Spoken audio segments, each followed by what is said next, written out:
CRDC est une plateforme en fait de certification électronique et des décès qui existe depuis 2007. Et cet outil est disponible sur le web, mais aussi en version mobile.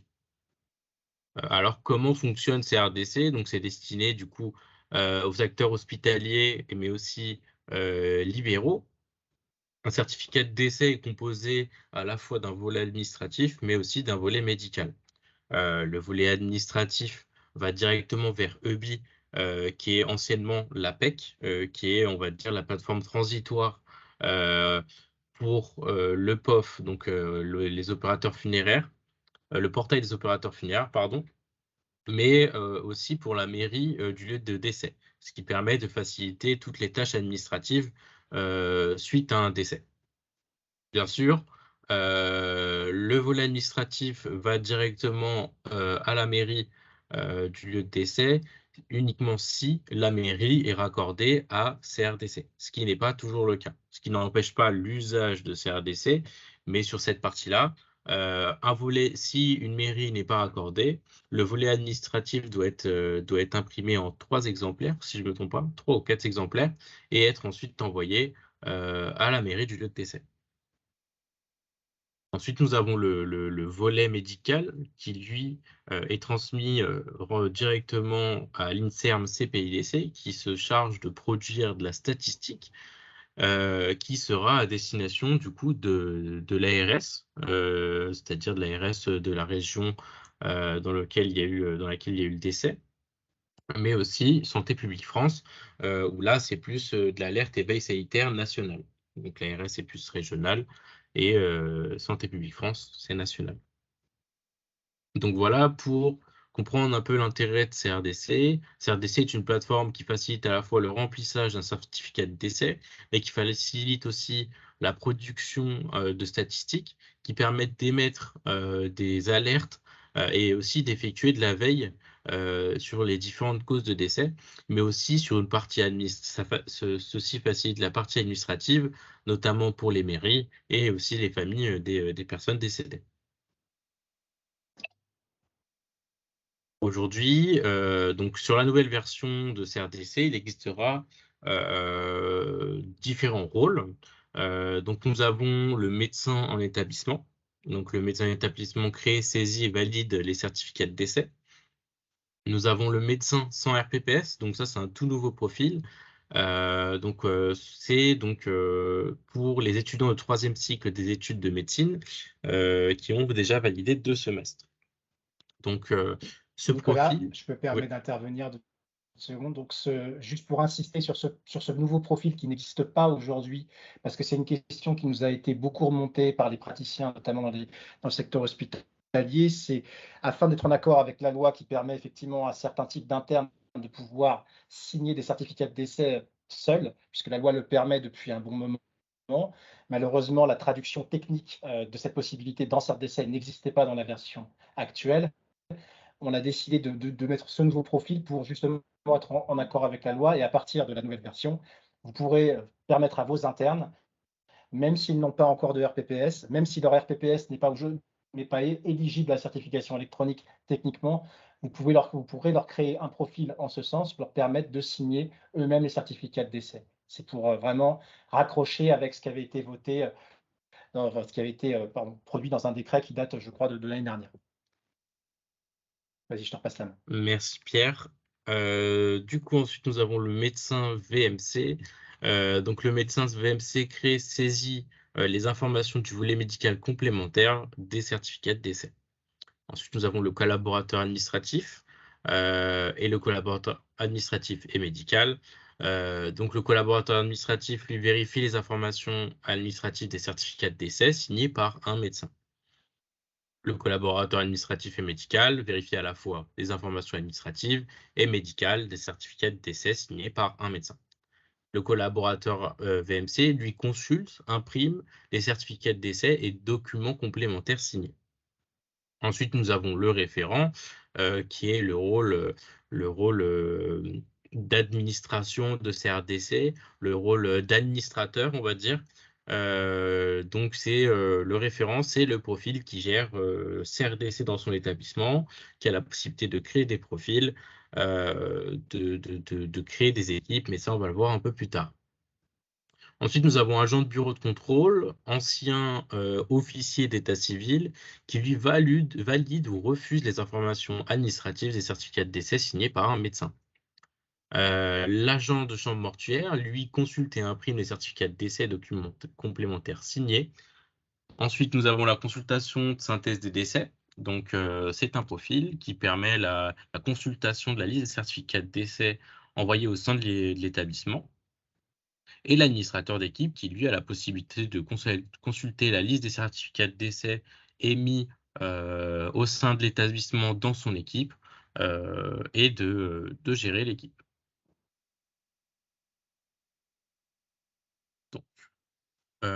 Donc, ça fait maintenant depuis 2020 que CRDC est en cours de refonte, à la fois sur son socle technique et son ergonomie. L'enjeu de cette refonte est de sécuriser un processus qui est dématérialisé et qui va s'accélérer dans les années à venir. Donc un socle technique, donc la plateforme possède un socle technique qui est en phase avec les technologies les plus actuelles, mais aussi une interface graphique qui facilite l'utilisation pour tous les utilisateurs. Il faut savoir que durant cette refonte, on a beaucoup travaillé avec des utilisateurs. Donc en tout, nous avons effectué 3 phases de test avec les utilisateurs. Une phase de test consiste tout simplement à tester la plateforme pour ensuite régler ce qui ne va pas sur la plateforme, ce qui ne fonctionne pas, mais aussi d'écouter les utilisateurs pour effectuer des améliorations. C'est-à-dire que pendant toutes ces phases de test utilisateurs, d'ailleurs, il y a des utilisateurs qui sont présents aujourd'hui et on les remercie. On prend en compte les retours de ces utilisateurs pour effectuer prochainement des améliorations sur la plateforme. Donc pour information, on ne peut pas vous donner une date précise encore à ce jour. Donc la nouvelle version de CRDC sera déployée entre mi-octobre et fin novembre. Donc on fait notre mieux pour que la plateforme soit déployée le plus rapidement possible, mais aussi qu'elle soit la plus stable et plus fonctionnelle possible. Donc voilà pour ceci. Ensuite, je vais vous montrer la plateforme, cette nouvelle plateforme CRDC. Hop.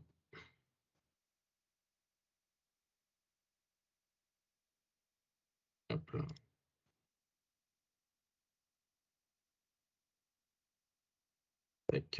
Je vais repartager mon écran.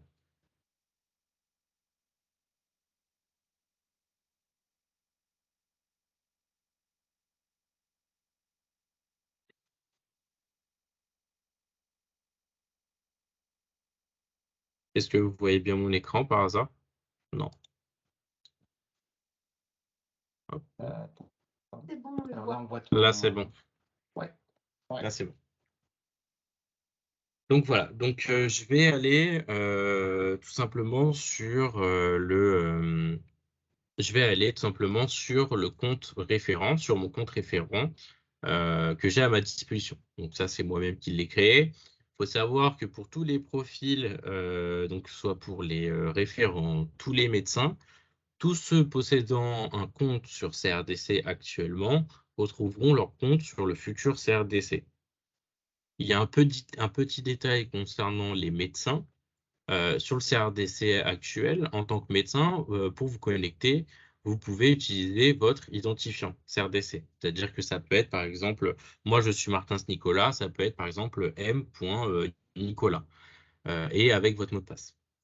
Le jour où la nouvelle version sera mise en ligne, il faudra utiliser votre numéro RPPS en tant que médecin. Il faudra utiliser votre numéro RPPS pour que vous puissiez vous connecter et non votre nom d'utilisateur, votre identifiant, pardon. Mais ça, bien sûr, on va le repréciser avec un mode d'emploi. Nous sommes en train d'effectuer des guides de connexion pour le jour J, c'est-à-dire qu'il y aura un rappel. Donc, Alors, je me connais. Oui. je me permets d'insister sur un point, pardon Nicolas, j'interviens un peu. Ça, c'est un point qui, effectivement, on rappellera, mais qui est important pour tous les médecins donc certifiants aujourd'hui qui se connectent avec un login mot de passe dans CRDC, qui ne se connectent pas avec leur CPS, mais bien avec un login mot de passe. Il y a un changement, c'est que vos comptes, bien sûr, mais c'est valable pour tous les utilisateurs, hein, quel que soit leur profil, tous vos comptes vont être rapatriés depuis l'ancienne version dans la nouvelle version. Simplement, il faudra effectivement mettre à jour votre mot de passe, parce qu'on ne peut pas migrer des mots de passe, c'est interdit, réglementairement parlant. Par contre, ce qui va changer pour les médecins, c'est qu'effectivement, votre login ne peut plus être un login votre ancien login comment dire, de l'actuel CRDC. Mettons que je m'appelle Pierre Dujardin, j'ai P Dujardin 4, c'était mon login. Ça ne peut plus fonctionner comme ça, ce sera forcément mon RPPS de médecin. Seuls les profils qui n'ont pas de RPPS, c'est-à-dire les collaborateurs administratifs et médicaux, les référents, enfin tous ceux qui ne sont pas médecins en fait et qui n'ont pas de RPPS, garderont leur login tel quel. Vous devrez vous connecter avec votre numéro RPPS et générer un nouveau mot de passe. Après, si vous souhaitez vous connecter avec votre CPS ou votre ICPS, il n'y a pas de souci, vous pourrez le faire aussi, puisque la connexion CPS et ICPS est prévue. Voilà, je peux reprendre. Merci Pierre. Du coup, donc je vais me connecter avec mon compte de référent. Hop.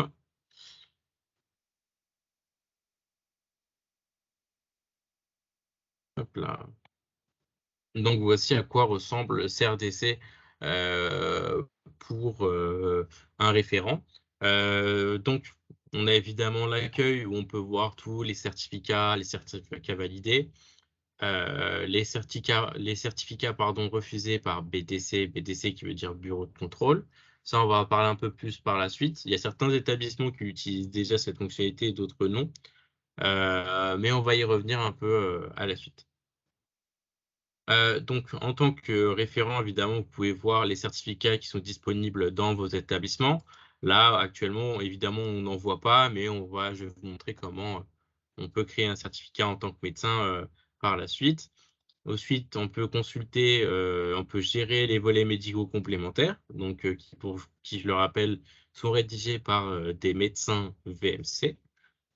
Ensuite, des établissements, donc c'est-à-dire qu'en tant que référent, il est possible que vous soyez référent dans plusieurs établissements. Donc voilà. Vous avez la possibilité de gérer tous les utilisateurs présents dans les établissements que vous gérez. Donc, vous avez la possibilité de voir les différents profils existants. Par exemple, j'ai envie de voir tous les médecins en établissement dans mon hôpital.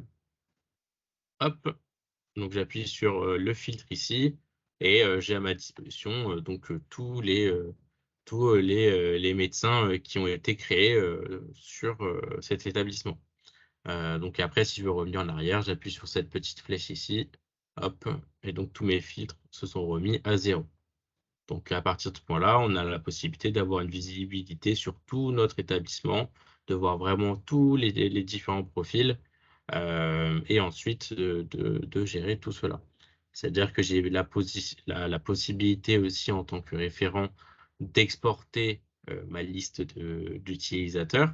C'est-à-dire que si j'appuie sur ce bouton-là, il y a un fichier Excel qui va se télécharger où je vais avoir tous mes profils existants sur mon établissement. Hop. Donc là, par exemple, j'ai un export de tous les différents profils qui puissent exister dans mon établissement. Hop. Donc ensuite, j'ai la possibilité évidemment de créer des utilisateurs. Donc c'est par exemple ce que je vais faire. Donc on va créer, on va dire, un médecin. Donc, je prends un nom au hasard. Hop. Tac. Baticle Christophe. Je vais prendre du coup le numéro RPPS. Hop. Donc ça, c'est vraiment pour créer un tout nouvel, un nouvel utilisateur. C'est-à-dire que c'est quelqu'un qui n'a pas de compte sur CRDC aujourd'hui. Quelqu'un qui possède un compte sur CRDC aujourd'hui pourra se connecter sans que vous ayez à effectuer cette action. Même sans faire effectuer cette action, un médecin peut se connecter aujourd'hui via sa carte CPS ou via l'ICPS. Ça, c'est plus pour rattacher du coup un médecin à un établissement que vous avez la nécessité d'effectuer cette action. Donc là, par exemple, je vais mettre mon adresse mail. Hop. Je vais créer un médecin à l'établissement. Donc, l'établissement auquel je suis rattaché. Et ici, après, on peut le rattacher dans une équipe. Donc ça, on va le voir un peu plus tard. Donc maintenant, je fais enregistrer.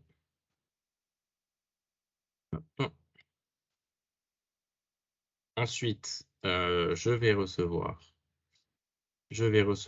un mail que je vais vous montrer par la suite. Hop là. Voici le mail que je reçois. Donc, le nom et prénom de la personne qui vient d'être inscrit, son numéro RPPS et le lien de création du mot de passe qui est valable 12 heures.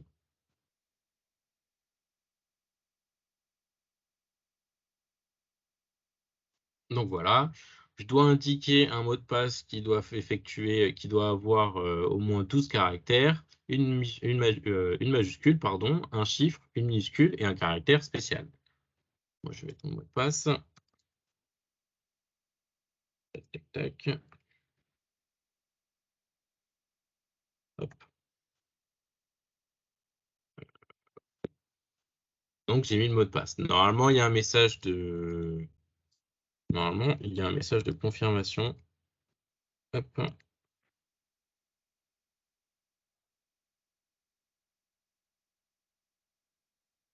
Ah, voilà, c'est bon. Donc voilà, mon compte a été mis à jour et j'ai enfin créé mon mot de passe. C'est-à-dire qu'il n'y a pas un mot de passe par défaut qui est indiqué.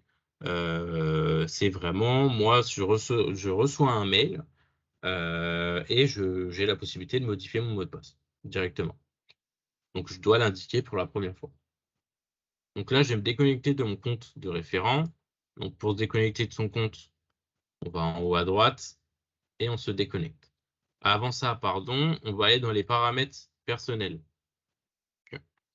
Donc là, je suis Nicolas Martins. Donc le numéro RPPS n'est pas renseigné, j'ai un compte référent et uniquement référent. Du coup, je n'ai pas eu besoin d'indiquer mon numéro RPPS.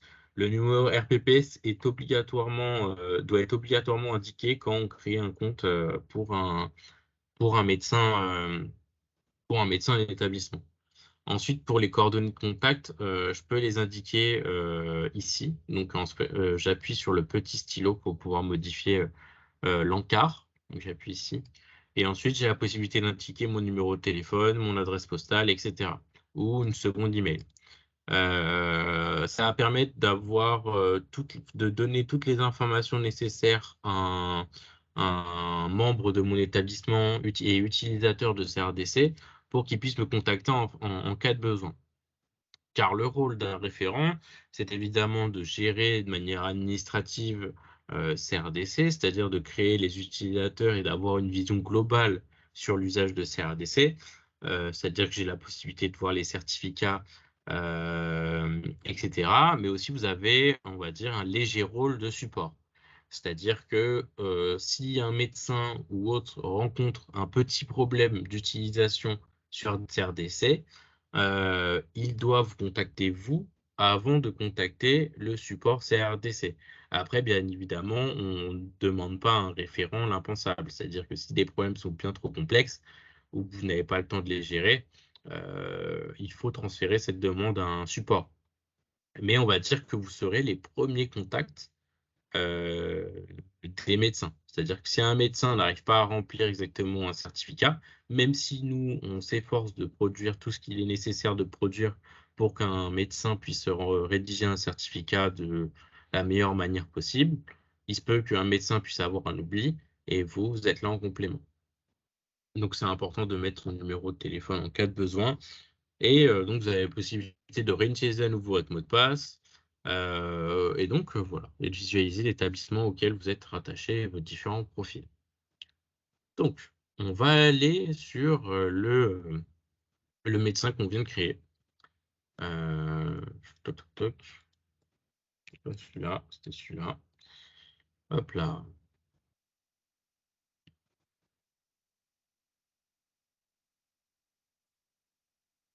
Donc, Monsieur Batik Le Christophe. Donc, Monsieur Batik Christophe a déjà un profil en médecin en exercice libéral, car il a pu se connecter avec, parce qu'on a déjà effectué des tests avec des cartes CPS. Donc là, vous avez typiquement un exemple de ce qui se produit quand un médecin se connecte avec sa carte CPS et que ensuite vous souhaitez le rattacher à votre établissement. C'est-à-dire que là, il aura les deux profils. Donc, s'il souhaite rédiger un certificat de manière, avec son profil médecin d'exercice libéral, simplement, il appuie là sur créer un certificat. Nous, ce qu'on va faire, c'est qu'on va prendre l'exemple d'un établissement et par conséquent, on va rédiger un certificat ici. Donc, Grand Hôpital de l'Est Francilien, médecin d'établissement. J'appuie ici, je fais créer un certificat. Donc, comme on l'a vu au tout début, nous avons le volet administratif, le volet médical, le récap, mais aussi les documents complémentaires. Donc, je vais sélectionner la date de décès, l'heure de décès, donc la commune de décès qui est directement en lien avec l'hôpital, l'établissement dans lequel je me situe. Donc, ça s'indique automatiquement. Le nom de famille du défunt. Donc, bien sûr, je vais mettre des éléments au hasard.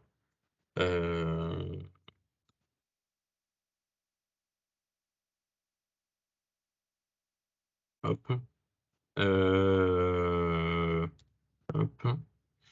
On va indiquer sa date de naissance. Hop.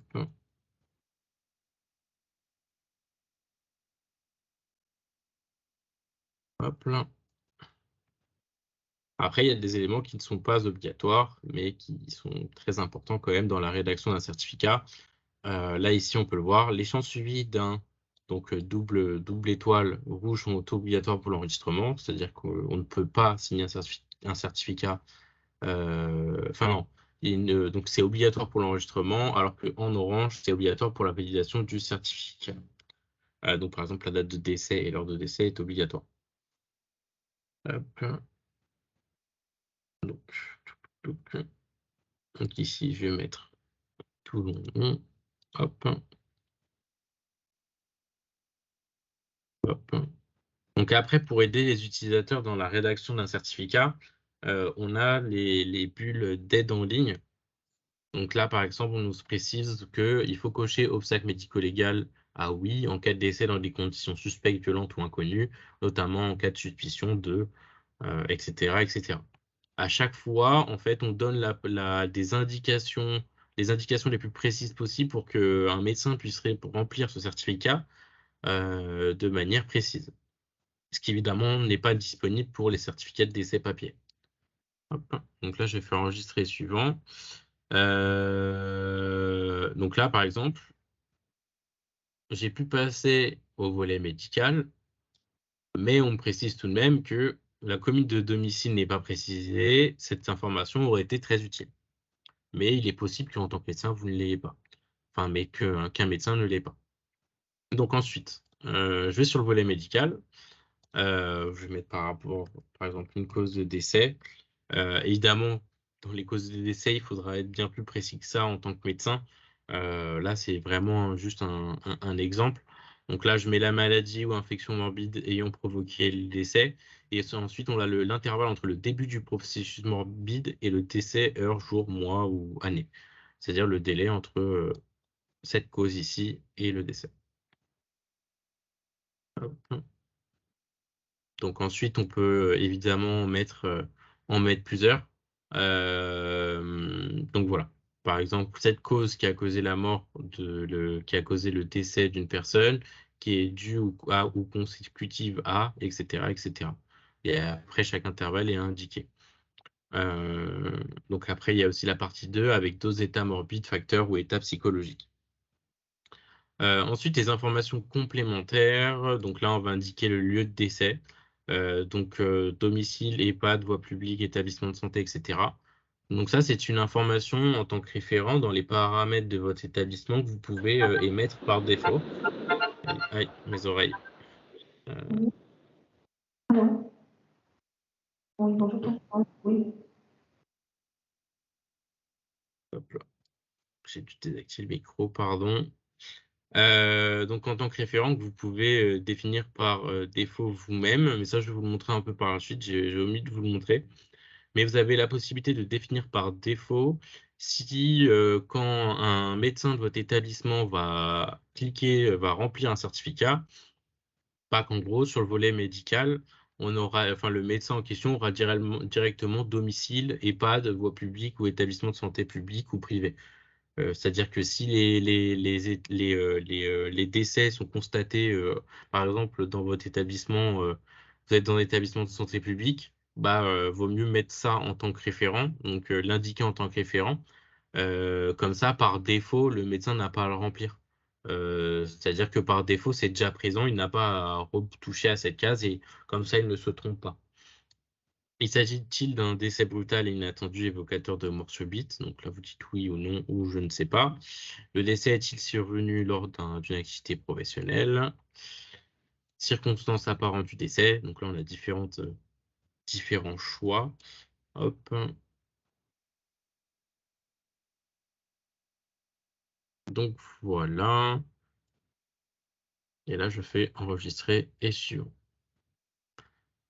Ensuite, j'ai un récapitulatif de tout cela. Donc, récapitulatif de tout ce que nous avons rédigé depuis le début, avec les différentes causes. Hop. Et ensuite, j'ai la possibilité de signer le certificat en tant que médecin. Donc, je signe le certificat. Et là, on me demande si je souhaite valider le certificat en tant que médecin d'établissement grand hôpital de l'Est francilien ou médecin en exercice libéral. Donc là, moi, je souhaite poursuivre avec mon compte médecin d'établissement grand hôpital de l'Est francilien. Donc, bien sûr, pour qu'un médecin puisse pour que les médecins puissent s'entraîner dès maintenant, ce que nous avons effectué, c'est on a un lien que d'ailleurs Monsieur Porta vient d'indiquer dans le chat pour que vos médecins, enfin les médecins de votre établissement puissent s'entraîner à la rédaction de certificats comme on vient de le voir actuellement. C'est-à-dire qu'ils ont la possibilité de s'entraîner. Il y a aussi une très belle vidéo qui a été effectuée que vous pouvez retrouver sur YouTube. On vous mettra le lien en fin de séance. Mais il y a une vidéo qui accompagne justement ce module de test qui existe. Donc, c'est un lien qui est disponible dans le chat, je vous le rappelle. N'hésitez pas à le copier et vous le mettre de côté au cas où s'il y a des... et on vous incite justement, on vous encourage fortement à le partager déjà aux médecins de votre établissement pour qu'ils puissent s'entraîner en complément de la vidéo CRDC que nous avons effectuée. Donc voilà, donc j'ai fait mon certificat de décès. Donc voilà. Hop là. Donc j'ai fait mon certificat de décès. Maintenant, je vais me déconnecter. Je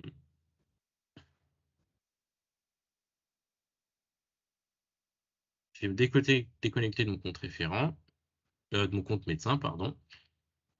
Hop. Je vais retourner sur mon compte référent. Je vais vous montrer certaines choses.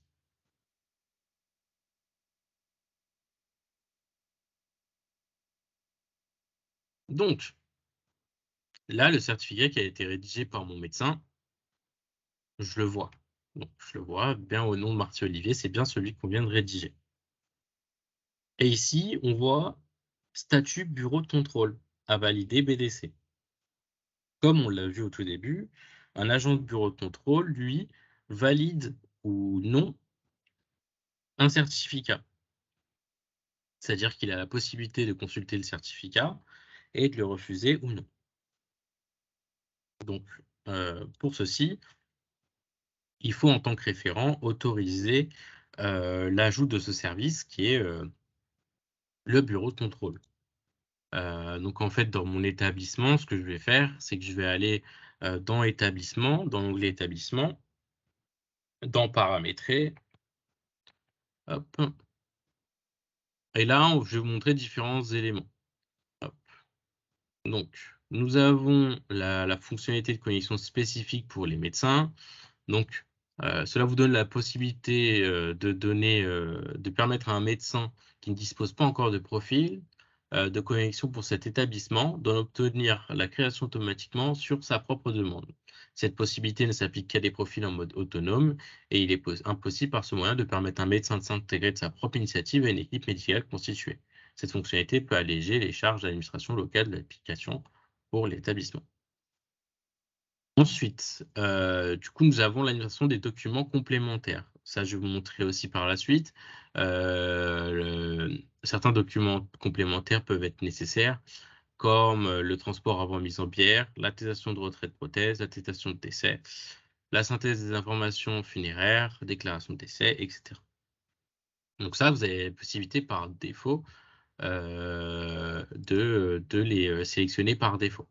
C'est-à-dire qu'une fois qu'un médecin, une fois qu'un médecin VMC aura la possibilité d'accéder au certificat, il aura la possibilité, les cases de ces documents complémentaires-là seront cochées par défaut pour impression ou téléchargement directement.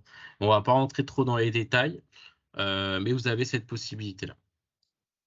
Et ensuite, voilà, ce qui nous importe là, c'est d'activer ou non le bureau de contrôle. Si vous activez le bureau de contrôle, le médecin, quand il va rédiger le certificat, il va signer le certificat. Pour que le certificat soit transmis, il faut qu'il soit validé à tout prix par l'agent de bureau de contrôle. Sinon, il n'est pas transmis. Contrairement, si je mets non, l'agent de bureau de contrôle, il n'y a pas de bureau de contrôle tout simplement dans votre établissement et par conséquent, il n'est pas nécessaire de valider, le certificat. Et ensuite, nous avons la synthèse nominative où en fait, tout simplement, j'ajoute une adresse mail en appuyant sur le plus. Donc, je mets par exemple mon prénom, Nicolas Martins, et mon email par exemple.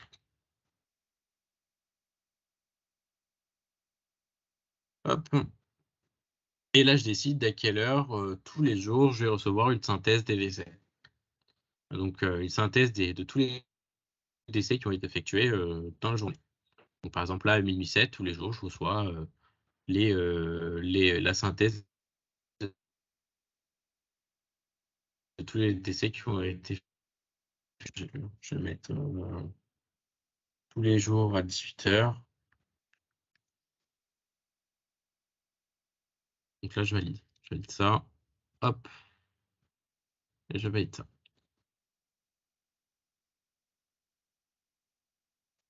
Donc, voilà. Donc là, j'ai activé la fonction bureau de contrôle. Je l'avais déjà activé par défaut, mais je vous ai montré comment cela s'effectue. Donc après, il est nécessaire d'indiquer le nom du responsable, l'adresse mail du responsable, mais aussi le prénom. Donc pour rappel, on a le certificat qui est bien présent. Là, je suis sur mon profil du référent. Hop. Je suis sur mon profil du référent. Pour que vous puissiez voir un peu tout le chemin parcouru par un certificat, on va passer sur un profil agent de bureau de contrôle.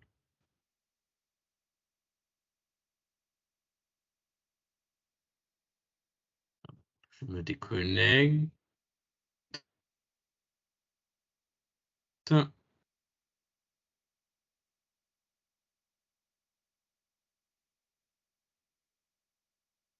Les autres profils, donc ça, c'est des profils que j'ai créés moi-même pour gagner du temps pour cette présentation, mais c'est des profils que, en tant que référent, vous devez créer pour que ça puisse fonctionner. C'est-à-dire que pour avoir un agent de bureau de contrôle, c'est pas comme un médecin qui peut se connecter avec sa carte CPS et qui possède un compte. Pour un agent de bureau de contrôle, là, il est nécessaire pour vous de lui créer un compte pour qu'il puisse vérifier les certificats.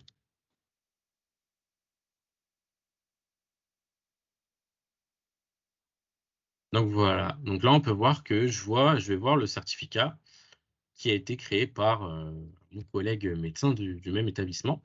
Et là donc je vais pouvoir visionner le certificat. Donc je vais visionner le récapitulatif. Donc, j'ai oublié de le préciser, mais en tant qu'agent de bureau de contrôle, c'est uniquement la partie médicale qui est vérifiable. La partie administrative part bien.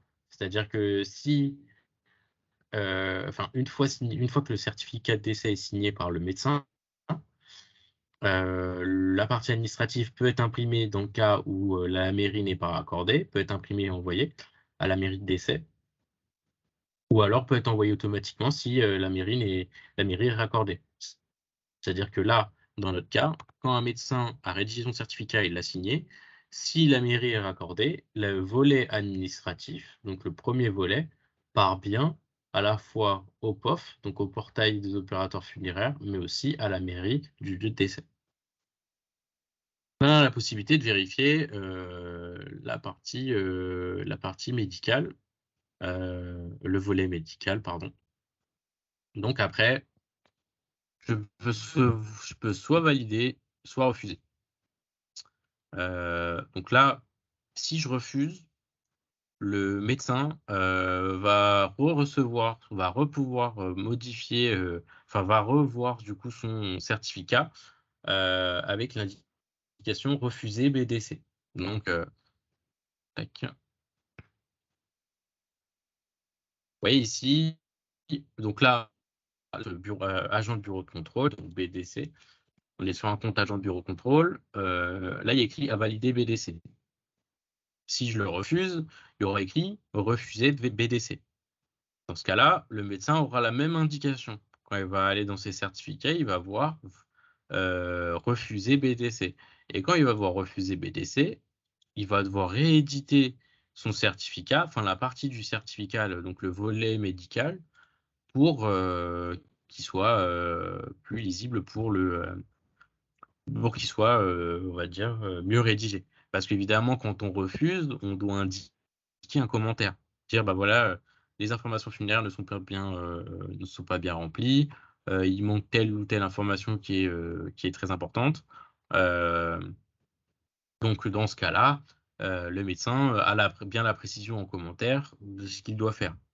Mais nous, dans notre cas, on va le valider. Donc, je vais valider le certificat. Et vous sûr de valider le certificat. Et là, je mets oui.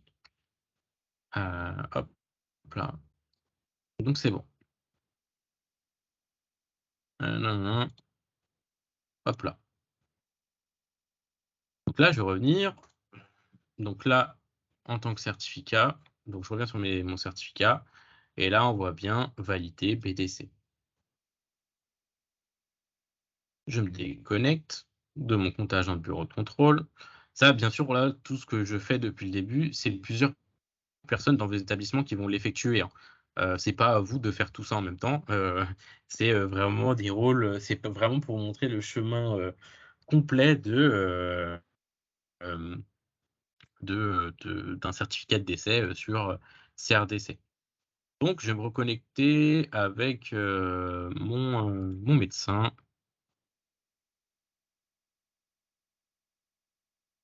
Donc, je me reconnecte avec mon médecin. Hop. Donc là, je vois valider et valider BDC. Et hop, pardon. En fait, je voulais revérifier parce que je me suis trompé. Le volet que peut valider ou non un agent de bureau de contrôle, et ce qui est logique finalement, c'est le volet administratif. Et après, l'agent de bureau de contrôle a la possibilité d'imprimer le certificat, enfin le volet administratif pour l'envoyer à la mairie. C'est-à-dire que le volet médical, pardon, je rectifie le tir, le volet médical part directement, comme on l'a vu, à l'INSEE qui va produire de la donnée pour l'agence régionale de santé, et ensuite cela va aller à Santé publique France. Donc le volet médical part automatiquement après la signature du certificat par le médecin. En revanche, le volet administratif, lui, doit être validé ou refusé par l'agent de bureau de contrôle dans le cas où vous l'avez bien activé dans votre établissement, ce qui n'est pas obligatoire. Hop. Donc voilà, on voit bien valider BDC. Maintenant que l'agent de bureau contrôle a pu valider ce certificat. Hop. Je un agent sur le compte d'un agent de chambre mortuaire directement. Donc, je me déconnecte sur mon compte de chambre mortuaire. Excuse-moi, Nicolas. Oui, Ouais, tu m'entends? oui. Non, juste parce que visiblement entre les questions et peut-être que moi, comme là, je suis complètement en train de répondre aux questions, je suis pas forcément avec toute l'attention, forcément ce qui est dit. Est-ce que j'ai l'impression qu'il y a un doute sur le que doit vérifier un agent du bureau de contrôle lorsqu'il reçoit le certificat qui a été signé par le médecin? L'agent du bureau de contrôle n'a pas son mot à dire sur la partie médicale, hein. Il va Oui, oui, en effet, vérifier, alors même si il va vérifier uniquement, il est là d'ailleurs pour ça, c'est de mémoire, sauf si je dis une bêtise, c'est surtout, c'était venu, d'un gros hôpital comme Rimondor à Créteil, qui voulait être certain d'envoyer de bonnes informations administratives.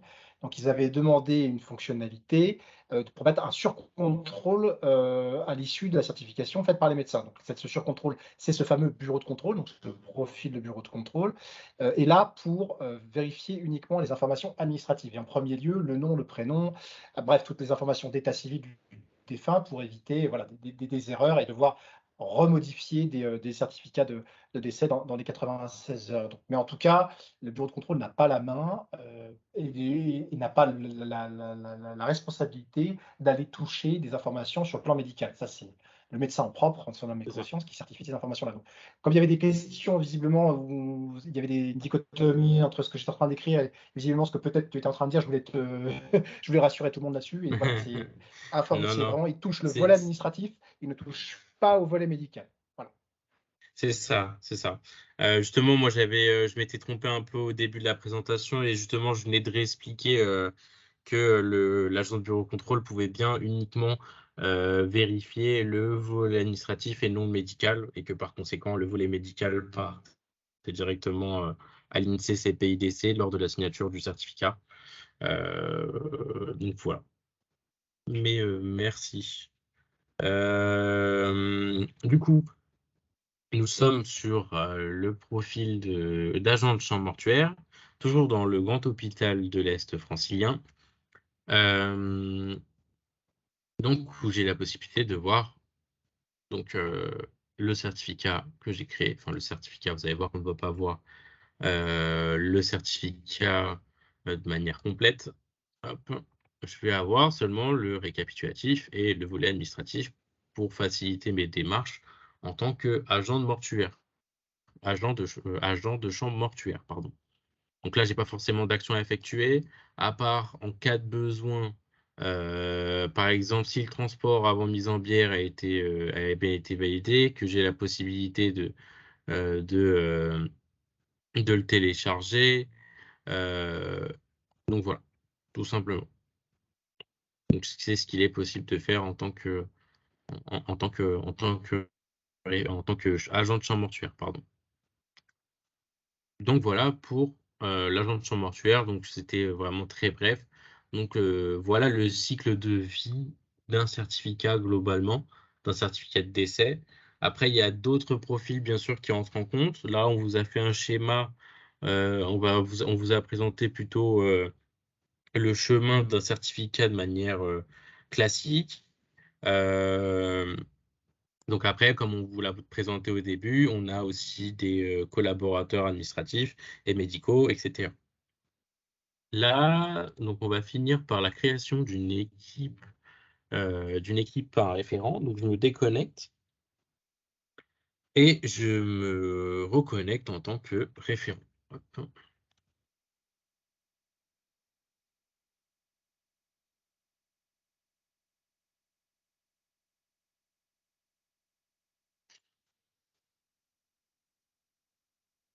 Donc voilà. Donc on est bien connecté en tant que référent. En tant que référent, j'ai la possibilité euh, de créer des équipes médicales. Donc là, je suis bien sur l'hôpital auquel je suis rattaché. Je vais créer une équipe. Une équipe, par exemple, cardiologie. Hop. S'agit-il d'une équipe pour la rédaction des volets médicaux complémentaires VMC? Si je coche la case, donc ça veut dire que les VMC déclarés dans cette équipe sont exclus du circuit du bureau d'état civil. C'est-à-dire qu'ils ne passeront pas par le bureau d'état civil, mais bien par un collaborateur VMC.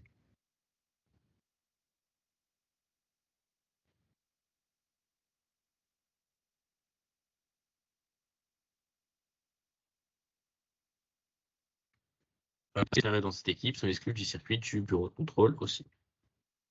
Donc voilà, donc j'ai créé mon équipe de cardiologie. Hop. Donc voilà.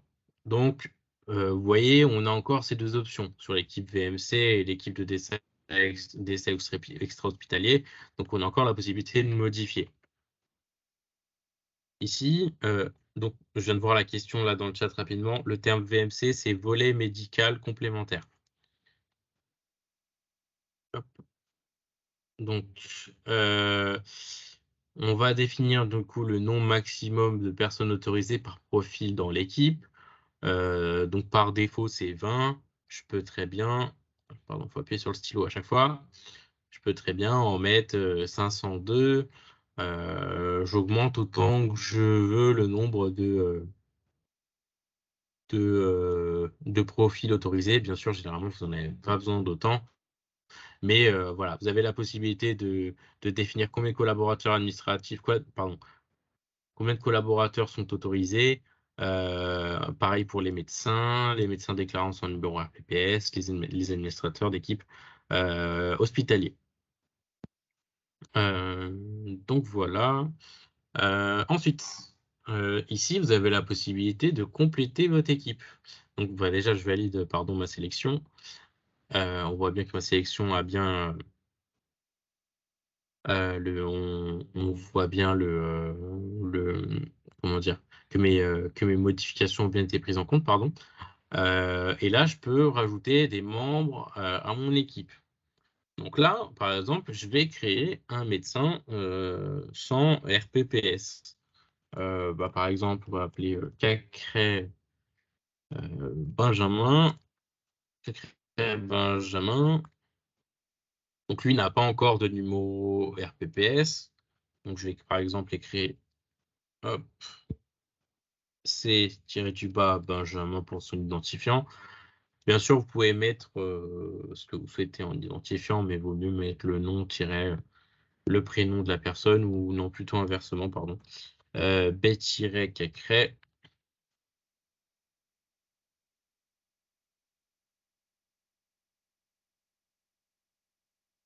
L'adresse mail, donc je mets la mienne, bien sûr, il faudra indiquer soit la vôtre en tant que référence, soit celle de la personne à qui vous créez le compte. Je vous conseille évidemment d'envoyer cette adresse mail-là, enfin de mettre l'adresse mail comment dire, de mettre l'adresse mail de la personne pour qui vous créez le compte, pardon. Hop. Donc profil à accorder, je mets médecin déclarant son numéro RPPS. En tant que médecin déclarant son numéro PPS, je dois avoir un médecin titulaire et médecin responsable du utilisateur, qui lui doit avoir un numéro RPPS. Donc là, par exemple, j'entre un numéro RPPS. Hop. Et je vais mettre, par exemple, hop.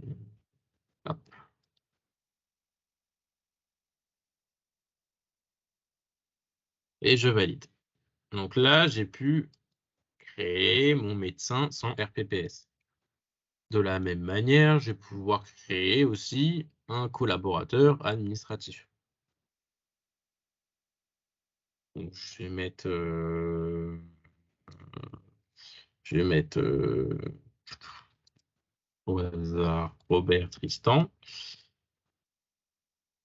qui lui, donc on va lui mettre pareil donc tac, je mets l'adresse mail et je vais créer un collaborateur administratif et médical.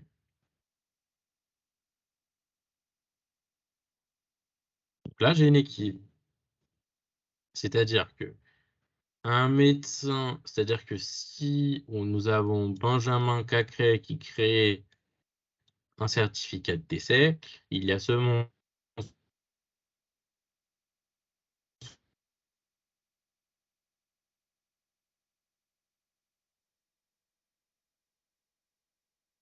son médecin tuteur qui pourra le voir, mais aussi le collaborateur administratif qui fait partie de l'administratif, aussi de modifier la création d'une équipe.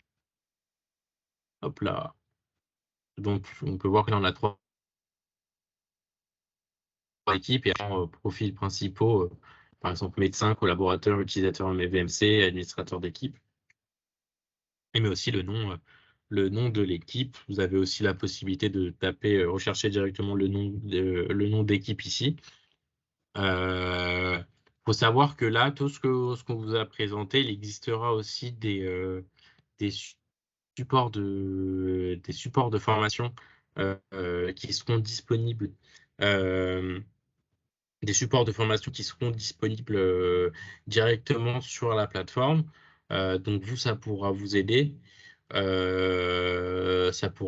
S'il y a des questions particulières sur un des profils. Après, bien évidemment, le plus important pour vous, c'est déjà, en tant que référent, de maîtriser la nouvelle plateforme.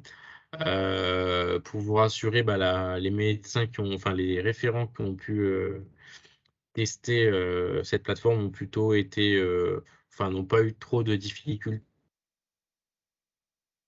cette nouvelle plateforme. Comme vous pouvez le voir, amélioration au niveau de l'ergonomie, mais les fonctions restent les mêmes qu'aujourd'hui. C'est juste au niveau de l'ergonomie que ça s'est amélioré. Donc Pierre, je pense qu'on peut passer à un temps de questions-réponses. Ce que je vous invite à faire, c'est à lever la main, donc directement sur Teams. Donc pour ce faire, vous allez dans Réaction en haut. Et vous appuyez sur le premier emoji avec la main pour lever la main. À partir de là, nous, on va dire, par exemple, telle personne, vous pouvez poser votre question pour qu'on puisse, Pierre et moi-même, y répondre. Bon. Le tertre Stéphane, vous pouvez poser votre question, on vous écoute. Je vous invite à désactiver, à activer votre micro pour poser votre question. Du coup. Bonjour. Oui. Je suis médecin au CHU de Lille et j'avais une question en fait sur un point assez technique, c'est concernant le document complémentaire autopsie scientifique, parce que il n'y avait pas de signature du directeur ou du cadre. Or, c'est réglementaire. Semble-t-il, parce que moi, ma direction m'obligeait, comme ce n'était pas présent sur CEPIDC, à faire un document complémentaire avec la direction avec la signature du directeur ou du cadre pour valider l'autopsie par l'établissement. Donc, je voulais savoir si vous aviez pu rajouter cette signature à imprimer, je dirais simplement, parce que je comprends bien que ce ne soit pas signé sur le document, mais est-ce que c'est possible de rajouter cette signature directement sur le document autopsie scientifique sur CEPIDC? Ok. Alors, oui. je ne sais pas si on m'entend, parce que j'ai une connexion très faible, Nicolas. Si on m'entend bien. Si, on t'entend bien. Ouais. Alors, ce que je vous propose, monsieur, on n'est pas, voilà, c'est le volet médical complémentaire, on a sa connaissance technique au travers de ce qu'on produit dans le cadre de CERF-Décès. Maintenant, votre question, elle est très métier aussi. Je propose qu'on y réponde hors cette instance, faire des vérifications. Ce que je comprends, c'est qu'il faudrait que sur le document qui est issu de CERF-Décès, il y ait en automatique la signature du directeur de l'hôpital. C'est ça? Oui, c'est ça. Oui, c'est ça le principe. Ouais, mais c'est peut-être hors sujet par rapport à... Disons que c'est très spécifique. Le volet médical complémentaire, il faut savoir que c'est une option de CERF-Décès qui est très peu utilisée aujourd'hui, parce qu'en général, dès qu'on a un OML, les gens préfèrent le papier, que ce soit les services judiciaires, les médecins légistes, etc. Donc c'est quelque chose que on essaye de déployer, mais bon, on ne fait pas une communication très, très étendue pour l'instant parce que c'est pas non plus la majorité des décès, heureusement, on va dire. Mais voilà, ce que je propose, c'est qu'on va de toute façon mettre l'adresse commune, là vous pourrez poser toutes les questions à l'issue encore de cette réunion. Si voilà, vous pouvez nous l'instruire directement, qu'on puisse la faire suivre aux gens concernés, parce que nous-mêmes, je ne crois pas qu'on sera en mesure d'y répondre. C'est quelque chose de très métier, d'ailleurs, parce que ça veut dire que si on met des signatures par défaut, il faut qu'on ait les accords juridiques qui vont bien, il faut qu'on soit d'accord avec, du coup, faut qu'on soit raccord avec notre service juridique. Donc, si vous pouvez juste nous envoyer voilà, cette question, nous on fera suivre et on vous répondra du coup ce que nous ont positionné les services juridiques pour être, voilà, pour vous apporter toutes les informations nécessaires. Ok, merci.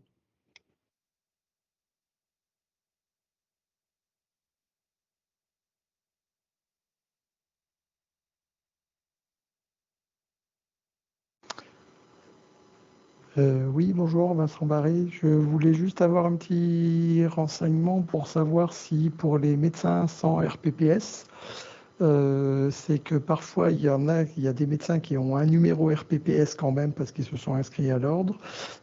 Par contre, ils n'apparaissent pas dans l'annuaire CERT-DC, donc on ne peut pas les enrôler à ce moment-là.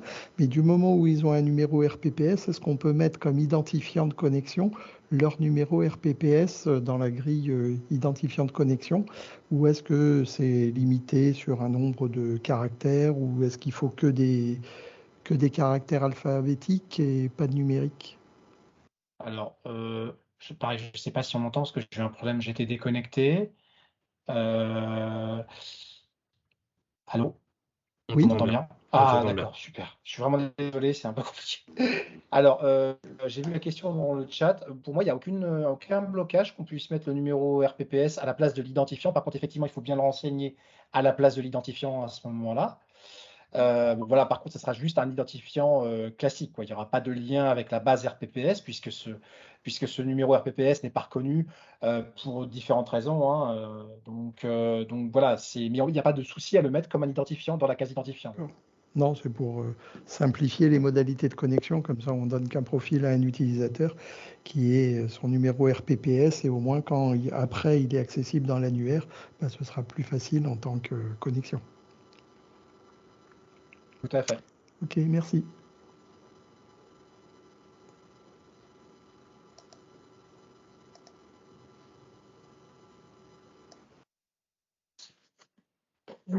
Oui, bonjour, vous m'entendez bien?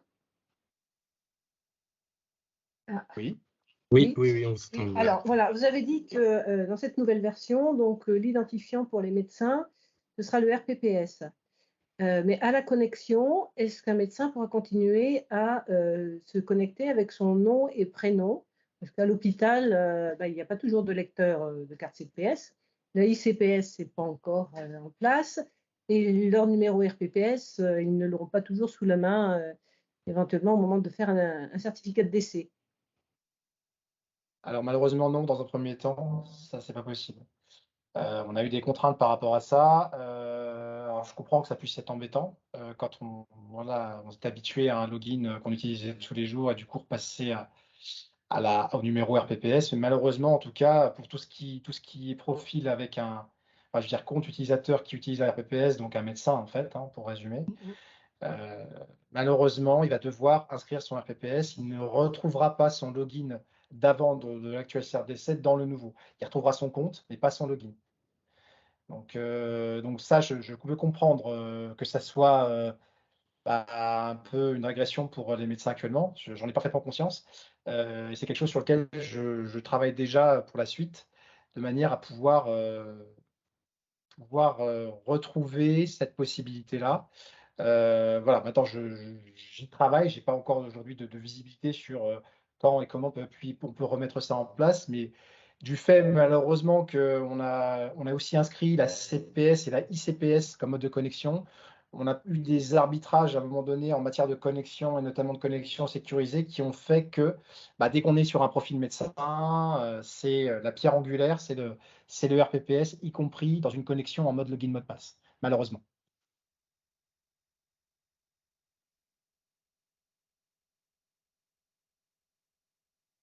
je comprends que ça puisse embêter des médecins et j'en suis totalement désolé. Malheureusement, voilà, aujourd'hui, je peux pas, à la mise en place, malheureusement, je ne peux pas le mettre, permettre de retrouver cette fonctionnalité tout de suite.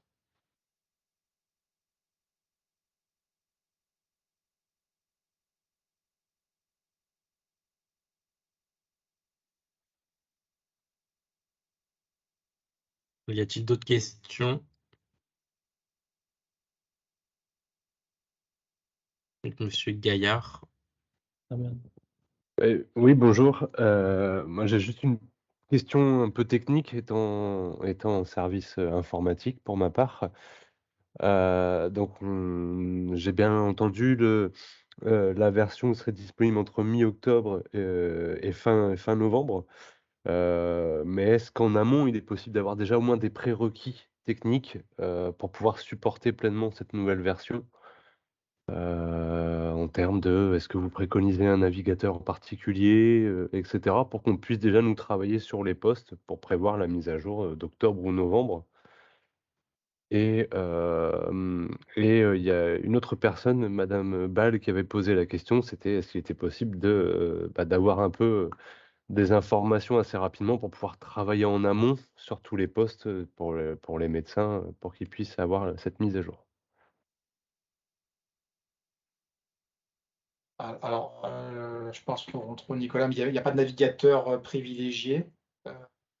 Pour moi, Non, il n'y a pas de navigateur tous les privilégié. navigateurs, donc bien sûr, à l'exception d'Explorer qui n'existe plus, hein, Oui, bien sûr. on va être d'accord là-dessus.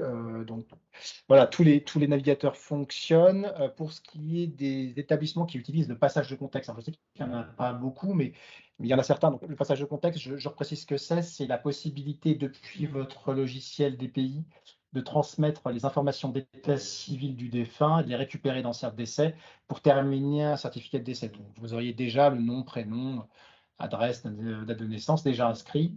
Quand vous récupérez le certificat de décès, vous le terminez. Donc cette fonctionnalité, elle existe déjà aujourd'hui sur l'actuel cert décès. Elle sera demain également reprise sur le nouveau cert décès. Donc il y a une mise à jour qui doit se faire au niveau des certificats techniques et des adresses URL, mais ça va être transmis par notre prestataire auprès des différents services aujourd'hui enregistrés. Donc ça, c'est quelque chose qui va être fait incessamment sous peu. Après, comme je disais, les comptes vont être transférés. Il y a quelques vérifications que je dois faire, notamment sur des paramétrages des établissements qui, pour moi, normalement, sont repris à l'identique. Mais il y avait une question très précise sur le nombre de médecins autorisés au sein de l'établissement, les volumétries à traiter. Ça, je dois vérifier vraiment s'il y a des limites de reprise, mais pour moi, normalement, il n'y en a pas. Mais je ferai une réponse circonstanciée en l'état. Donc, alors après, effectivement, toutes les informations en termes d'URL, d'acceptation d'URL, on va vous les fournir très rapidement parce que je sais qu'il peut y avoir notamment des soucis lorsque vous recevez des mails, que vous avez des adresses dans vos établissements directement, vous êtes inscrit sur un hôpital, je sais pas, par exemple, hôpital d'Angers.com, des fois, vous avez des fenêtres anti-spam qui font que vous ne recevez pas les confirmations de saisie d'un certificat. Et donc, effectivement, ça peut être bloquant. Donc, ça, on va vous envoyer très, très rapidement donc les URL nécessaires pour justement faire qu'il n'y ait pas de blocage anti-spam sur les mails émis par CertDC, quels qu'ils soient d'ailleurs. Donc, ça, oui, effectivement, il faut qu'on le fasse à partir de maintenant. Voilà, je ne sais pas s'il y avait d'autres éléments que vous aviez en tête à vous transmettre aujourd'hui, mais en tout cas, on a prévu pour tout ce qui est technique, effectivement, de communiquer là, surtout à partir de la semaine prochaine, mais d'envoyer tout ça avant fin septembre, de manière à effectivement permettre aux établissements de se préparer. D'accord, merci beaucoup. Pascal Gaillard, je voulais revenir sur les internes. Vous êtes sûr, si la question a été posée, on n'a pas eu la réponse, mais vous êtes sûr que les internes peuvent valider les certificats de décès? Alors, d'abord, je suis vraiment désolé, il y a peut-être des réponses, des questions auxquelles j'ai pas répondu encore, soit parce que je les ai peut-être très honnêtement, je suis passé peut-être un peu trop vite, ou alors il y en a que j'ai noté, parce que j'avais pas forcément la réponse. Enfin, la réponse devait être quand même argumentée et j'ai pas forcément le temps de tout mettre. Donc, déjà que je m'excuse auprès des gens qui n'ont pas eu de réponse à leurs questions. Surtout, on vous donnera l'adresse générique de CERDESAI auquel vous pouvez écrire des questions supplémentaires issues de la réunion. Et n'hésitez pas, si vous n'avez pas reçu de réponse à votre question, vous n'êtes pas forcément satisfait d'une réponse qui n'était pas assez précise selon vous, de continuer. Mais ça, c'est un message que j'envoie à tout le monde. Je comptais l'envoyer, donc j'en profite de votre question, monsieur, pour faire ce message général. Après, je réponds à votre question précisément. Oui, vraiment, ce profil qui s'appelle médecin sans RPPS, il est prévu effectivement pour tous les médecins aujourd'hui qui ne peuvent pas bénéficier de l'inscription via RPPS. Médecins, que ce soit des internes qui répondent aux décrets d'autorisation de saisie, que ce soit les médecins PADU, les médecins étrangers, dont le RPPS ne figure pas dans la base éligible à la certification. Ce profil-là, il a bien été prévu pour ces types de médecins-là. Les internes éligibles pourront saisir, comme n'importe quel médecin thésé, un certificat de décès, pourront le signer sans aucun problème. Simplement, à l'inscription de ce médecin, de cet interne, il faudra mettre, comme je crois l'a démontré tout à l'heure Nicolas, un RPPS d'un titulaire qui sera le responsable de stage de l'interne, probablement. Mais ça, ce sont je dirais, ça dépend de l'organisation interne de l'hôpital. Ça, on ne peut pas en présumer. Donc, il faudra bien, par sécurité, avoir le RPPS d'une personne responsable qui, elle, a bien un RPPS éligible sur la base RPPS. Par contre, à partir de là, l'interne en question est totalement autonome. C'est-à-dire qu'il va signer sans avoir besoin d'une contre-signature électronique de son médecin titulaire. Ça, faut que ça soit très clair, hein, effectivement. Il n'y a pas de mail qui va arriver au médecin titulaire en lui disant tu dois contrevalider le certificat émis par ton interne, etc. Non, non, c'est comme n'importe quel médecin. Ok, merci.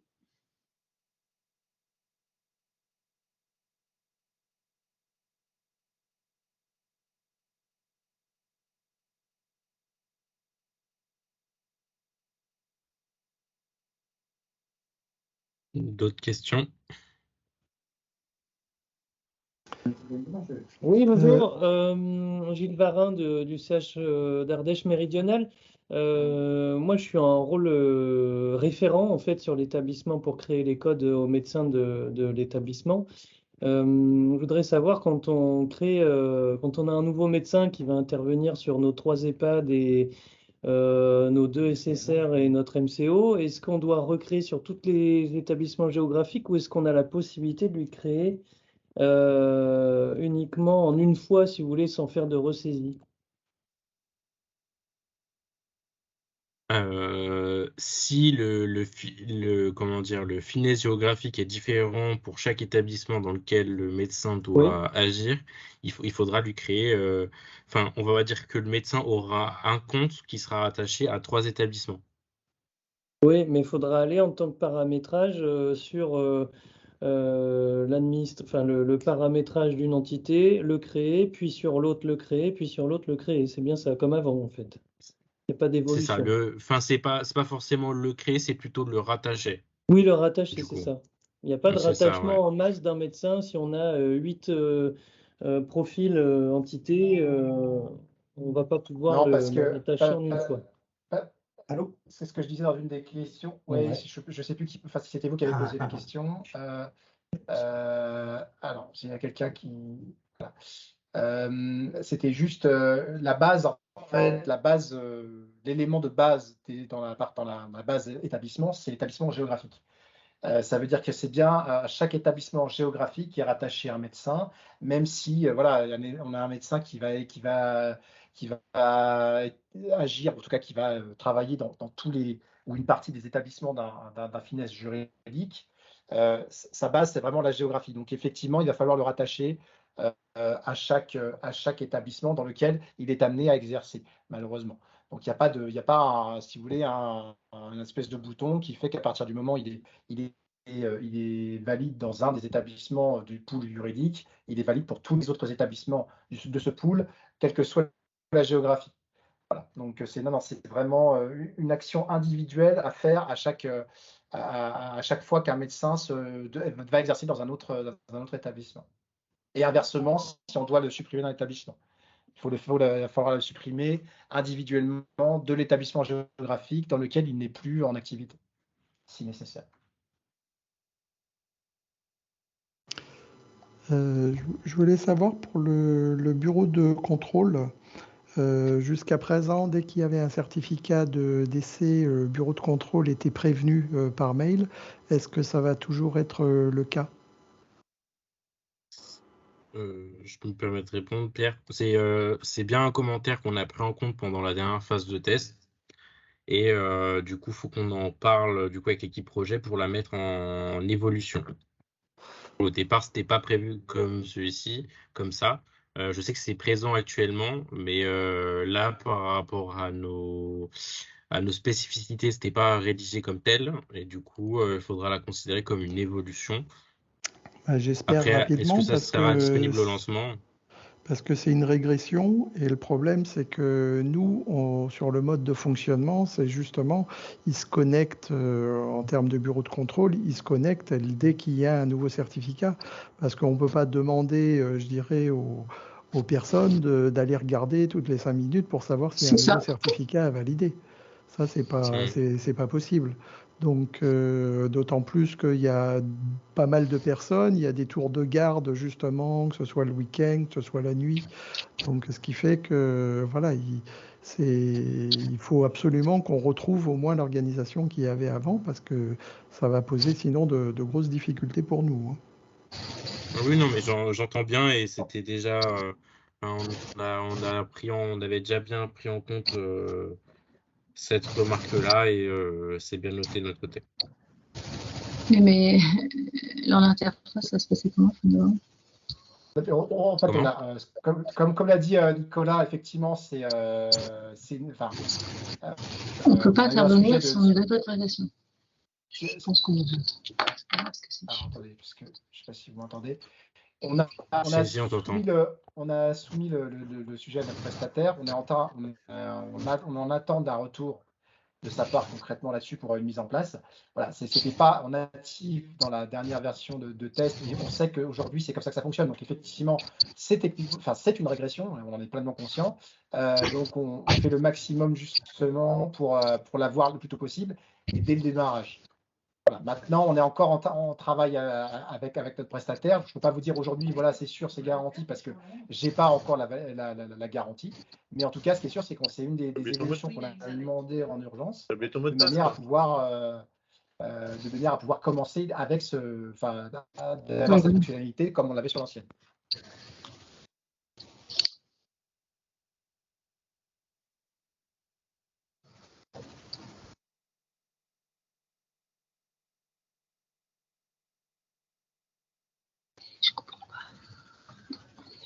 Alors moi j'ai une question du CHU de Lille. Je voulais savoir, c'est une question que j'avais déjà posée lors d'échanges en dehors de ces formations. Est-ce qu'il y a possibilité, il y aura possibilité avec la nouvelle version de faire un requêtage des certificats qui ont été établis de manière électronique sur une période plus que les 96 dernières heures? En fait, nous, c'est quelque chose qu'on suit pour suivre le déploiement de la déclaration électronique des décès. On fait des comparaisons sur les décès qui surviennent au sein de notre établissement au niveau de notre gestion administrative des malades et on compare par rapport au taux aux déclarations électroniques pour savoir si on est à 20, 10, 20, 30, 50, 60, 70% de déclarations électroniques. Et aujourd'hui, c'est un peu compliqué parce qu'on est obligé de concaténer tous les listing Excel qu'on reçoit toutes les 96 heures. Donc, je ne sais pas si ça a évolué. J'avais déjà soumis la question. Je ne sais pas si c'est quelque chose qui est prévu ou pas. Alors, une question. Le besoin, c'est sur du chiffre, c'est sur de la statistique, de nombre de certificats. Et puis du contrôle qualité également. Hein. Enfin, contrôle de cohérence avec les différentes sources de données. La question, c'est est-ce que vous avez besoin de visualiser les données des certificats ou pas? Est-ce que c'est pas non. Il faut qu'on puisse comparer, lier les identités malgré tout. Après, le contenu, non. Non, mais c'est pas une question. C'est-à-dire que si sur le besoin effectivement d'avoir des données chiffrées sur les certificats, c'est-à-dire le nombre de certificats sur une période voilà, qui va de plus de 96 heures, à partir du moment où on n'a pas besoin de rentrer dans les certificats et de vous transmettre des données qui sont liées aux données qu'il y a dans les certificats, effectivement, il n'y a pas de souci, il n'y aura pas de blocage, parce que c'était ça que je voulais déjà évacuer, c'est-à-dire que nous, on ne peut pas vous donner d'informations sur les certificats qui sont produits. Ça, légalement, on ne peut pas le faire. Après, vous donner des informations sur le nombre de certificats qui a été produit, dans quel établissement, etc. Ça, aujourd'hui, on a un projet qui est à côté de CERDESEC, qui n'est pas directement lié à CERDESEC, mais qui récupère des informations depuis CERDESEC, qui s'appelle le projet R7, dans lequel les ARS sont impliqués également. Qui nous produit, alors pour l'instant c'est la fréquence mensuelle, mais ils vont normalement nous mettre à disposition un site web dans lequel on va les donner, des reportings différents en fonction des types de certification, si c'est fait en établissement par établissement, le nombre de certificats produits par chaque établissement de semaine par semaine, etc. Donc ça, c'est quelque chose qu'on est en train de travailler. Directement dans CERDESEC, aujourd'hui, il n'y a pas d'outil de requêtage qui est prévu. En tout cas, pas en libre service pour les utilisateurs établissements. Il y a des outils de reporting pour la DGS au niveau du pilotage de CERDESEC, mais il n'est pas prévu aujourd'hui de les généraliser. Par contre, ce projet R7, il a pour but à un moment donné d'être ouvert à un public plus large que la simple DGS ou le CPIDC. Il a pour but aussi d'être ouvert. Il y a un réel intérêt pour aider au déploiement à la déclaration électronique, puisque ça nous permet d'identifier les services dans lesquels il y a des difficultés ou pas. Et sans ces comparaisons-là, on n'y arrive pas, on ne sait pas les identifier en fait. Alors après des services, alors là, aujourd'hui, il n'y a rien de prévu. On ne va pas au niveau des services. Le plus fin qu'on aille, c'est l'établissement aujourd'hui. On est capable de dire tel établissement, y compris rattachement juridique, finesse géographique, rattachement juridique. Donc on peut regarder soit par région, soit par finesse juridique. Mais on n'ira pas au-delà de l'établissement, parce que déjà, on ne voulait pas aller trop dans le détail. Et puis après, il y a des problématiques, parce qu'on peut aller carrément au niveau des médecins, et ça, c'était strictement interdit, des problématiques RGPD, etc. Donc on s'est limité à l'établissement. Après, voilà, c'est encore malheureusement, c'est encore en rodage, parce que c'est un projet, je vous dis, qui tourne autour de CERDESEC, mais qui ne concerne pas que CERDESEC, qui concerne également le système d'information du CPIDC. Donc, mais dès qu'on a pu aboutir à quelque chose je dirais, à la fois de fiable en termes de données et en termes d'ergonomie, de visualisation, on va pouvoir le déployer à plus d'interlocuteurs que la simple DGS ou les ARS. Voilà. Ça, on vous tiendra au courant au fur et à mesure de l'avancée de ce projet-là. Okay, merci.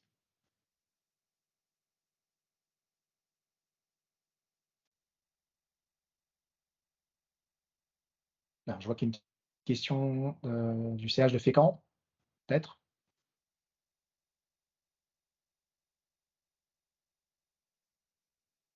La personne du CH de Fécamp veut poser sa question. Vas-y. Ou pas.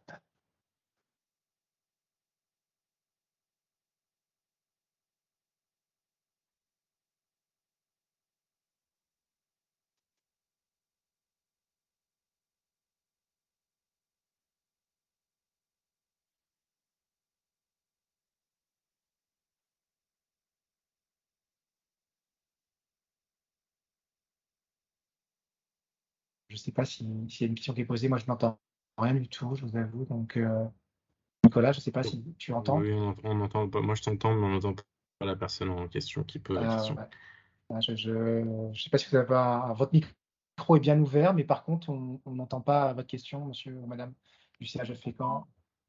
Alors, vous pouvez la poser dans le chat, remarquez, c'est pas.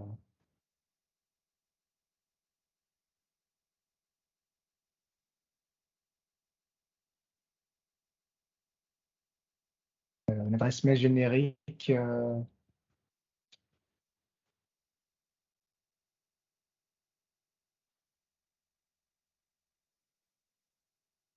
Alors, s'il y a une adresse mail générique pour les utilisateurs,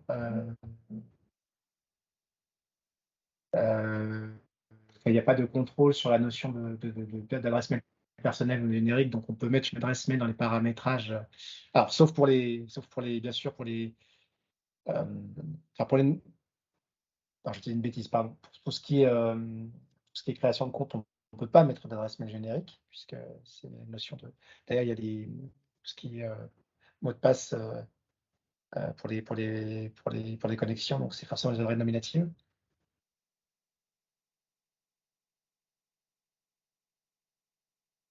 Pour les adresses mail, dans la version actuelle, les adresses Gmail sont refusées.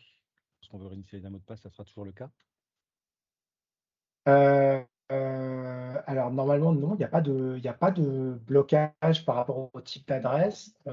Actuellement, il y en a l'adresse. dans le logiciel actuel. Alors ça, j'ai pas eu l'information de manière très transparente. J'ai eu l'anomalie cette semaine et un médecin qui voulait réinitialiser son mot de passe, qui avait un mot de passe Gmail, et il n'a jamais reçu le lien de réinitialisation. Et le support INSERM ont renvoyé un lien à partir de leur adresse, ça fonctionnait, mais pas à partir de l'outil sur les Gmail. Normalement, pareil. Ouais, allez-y, pardon. Peut-être que des fois, par défaut, l'adresse mail de l'INSERM passe directement dans les spams et du coup, il ne reçoit pas le mail. Non, le support m'avait dit que c'était une anomalie. Oui, mais c'était. Ça tombait pas dans les spams ni ça, c'était pas du tout envoyé. Ok, d'accord. En tout cas, il n'est pas prévu qu'il y ait des adresses. Enfin, on nous a pas donné de limitation de type de type de mail. Et c'était les seuls qui fonctionnaient pas actuellement, c'est pour ça. En tout cas, c'est pas prévu. Cette anomalie n'est pas prévue. C'est pas comme ça qu'il faut le préciser, mais disons qu'il est prévu que tous les types d'adresses mail fonctionnent. Après, la limitation qu'on peut avoir, c'est, je vous disais, si vous êtes sur une adresse mail d'établissement avec des blocages, des filtres anti-spam qui sont positionnés au sein de votre établissement, qui peuvent mettre dans le courrier indésirable des mails émis par CertDC. Oui, mais c'est pour ça qu'effectivement. Dans l'actuel, il n'y avait pas de contrainte. Il n'y avait pas de contrainte non plus, mais ça ne fonctionnait pas. Voilà, c'est tout. D'accord. Mais donc, en tout cas, nous, on n'a pas de limite par rapport à ça. Donc, si effectivement ça ne marche pas, c'est une anomalie. Pour moi, il y avait eu des tests qui étaient faits avec des comptes Gmail, je n'avais pas eu de problème. Donc, il n'y a pas censé avoir ce genre d'anomalie, en tout cas, je l'espère. D'accord. Pas eu de remonter l'anomalie là-dessus, sur les tests.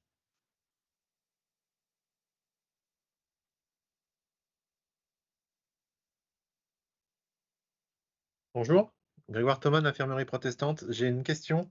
Pouvez-vous nous donner le moyen de récupérer le CR de la réunion après, ou un support, s'il vous plaît?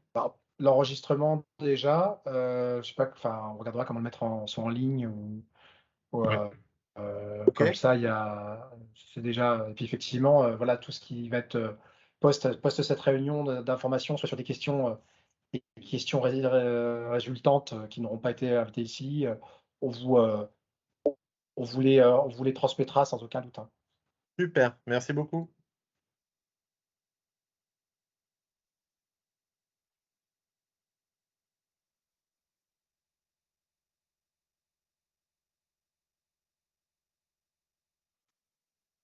Alors, c'est toujours une question peut-être de l'hôpital de Fécamp. Je ne sais pas si.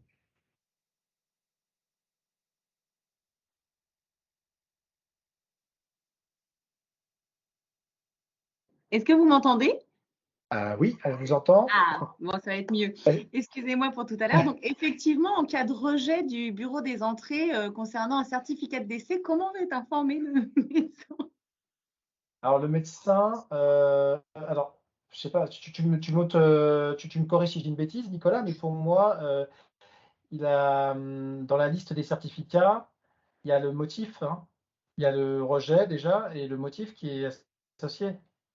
Oui, il y a en fait, quand il y a un rejet, il y a un commentaire qui doit être rédigé obligatoirement. Est-ce qu'il reçoit un mail par contre? Je ne sais plus. Il reçoit un mail, le médecin, il reçoit un mail comme quoi. Oui, il reçoit un mail comme quoi c'est bien rejeté. Après, je pense pas qu'il y a de commentaire qui est inscrit dans le mail. D'accord, c'est par contre, c'est sûr qu'il est dans le certificat. C'est sûr qu'il a à l'écran, un commentaire. Ouais. mais par contre, ce commentaire n'est pas monté dans le mail. Non, non. D'accord. Mais Donc, le mail se fait de façon automatique. Dès qu'on rejette, le mail est automatique, parce qu'à la dernière version, c'est pas ce qu'on nous avait dit. On nous avait dit qu'il fallait envoyer un mail directement de nous-mêmes. Donc là, ce sera automatique, par contre. oui, c'est ça. D'accord. Après, faut qu'on revérifie cette information, hein, mais pour moi, oui, automatiquement, il y a un mail qui est envoyé dès le refus du certificat. Après, comme je l'ai précisé, normalement, il n'y a pas le commentaire qui va avec dans le mail. Le commentaire se retrouvera directement sur le certificat que le médecin a rédigé. Et si le médecin fait partie d'un groupe, parce que si jamais il n'est plus là pour la journée ou autre, s'il fait partie d'un groupe, c'est envoyé au groupe aussi ou pour le traitement justement du rejet du certificat de décès? Oui, s'il fait partie d'une équipe, par exemple, s'il fait partie d'une équipe et qu'il y a un autre médecin qui est disponible ce jour-là, le médecin pourra reprendre le certificat, faire les modifications nécessaires s'il a les informations, bien sûr, et revalider le certificat pour que ça puisse repartir au bureau de contrôle. D'accord, merci beaucoup. Je vous en prie.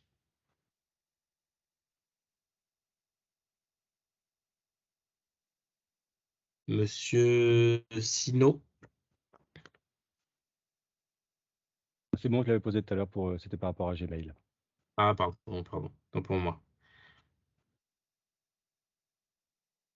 Est-ce qu'il y a d'autres questions? Oui. Madame Lecomte qui voulait poser des questions depuis tout à l'heure, je pense. Oui, je crois. Bien. Oui, Madame Lecomte, bonjour, c'est Chaunet-Bayeux. Ce qui m'interpelle, c'est la création des équipes où les internes vont pouvoir déclarer. Vous parliez d'une contre-validation et je ne comprends pas tout. En fait, il n'y a pas de contre-validation. En fait, justement, je disais qu'il n'y en avait pas. Un interne, donc dans certains tests, je parlais de profil, hein, un utilisateur qui a le profil médecin sans RPPS. Donc, c'est pour ces fameux internes qui sont en droit de certifier selon le décret, pour les médecins pas dus. D'accord. Bon, pour ce type d'utilisateur, ils auront, une fois qu'ils seront inscrits dans certains essais, les mêmes droits qu'un médecin thésé classique. C'est-à-dire qu'ils pourront saisir puis valider un certificat de décès sans contre-validation. C'est-à-dire qu'il n'y a pas un titulaire derrière, un médecin qui doit venir vérifier, un peu comme un bureau de contrôle à la fois administratif et médical, qui irait revalider le certificat saisi par l'interne. Non, il saisit comme un médecin, et c'est au même titre qu'un médecin, il n'y a pas de problème.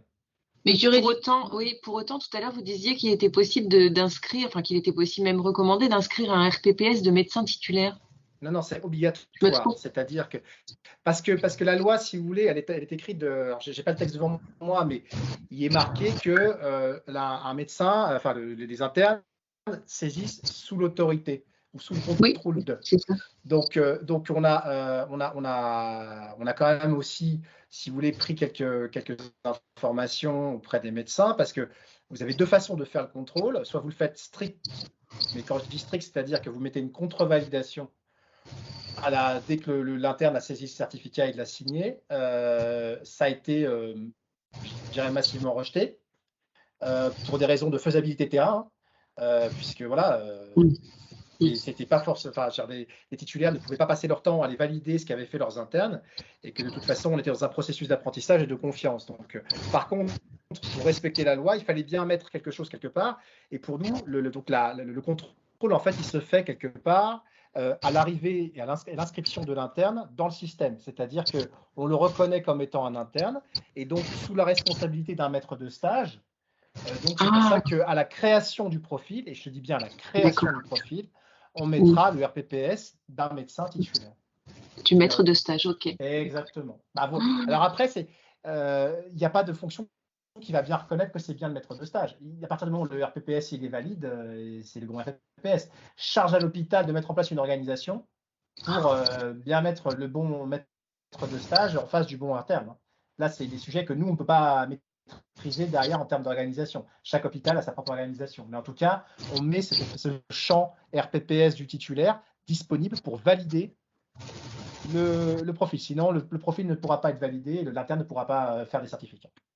Ok, d'accord. Bon, bah merci. Merci.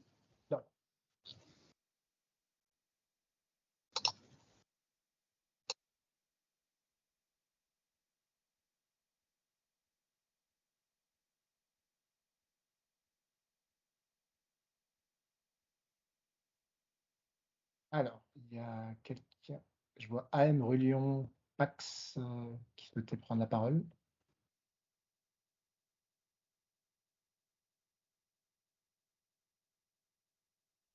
Oui, bonjour. Vous m'entendez? Oui.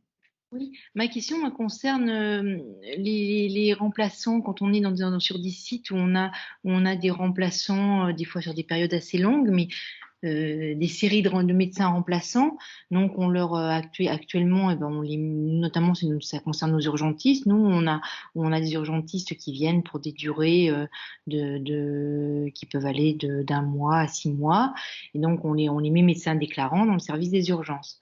Le problème, c'est que souvent, d'ailleurs, ils sont connus d'autres sites, donc ils sont déclarants sur plusieurs finesse géographiques. Et à un moment donné, ils s'en vont. Et puis bon, à l'île de la Réunion, ils reviennent pas forcément. Et du coup, on se retrouve avec des listes énormes. Et est-ce qu'il n'y aurait pas possibilité de borner, si vous voulez, comme en plus, quand ils nous demandent, on a leur date d'arrivée, leur date de départ. Est-ce qu'il ne serait pas possible de borner la période où ils sont médecins déclarants dans l'établissement?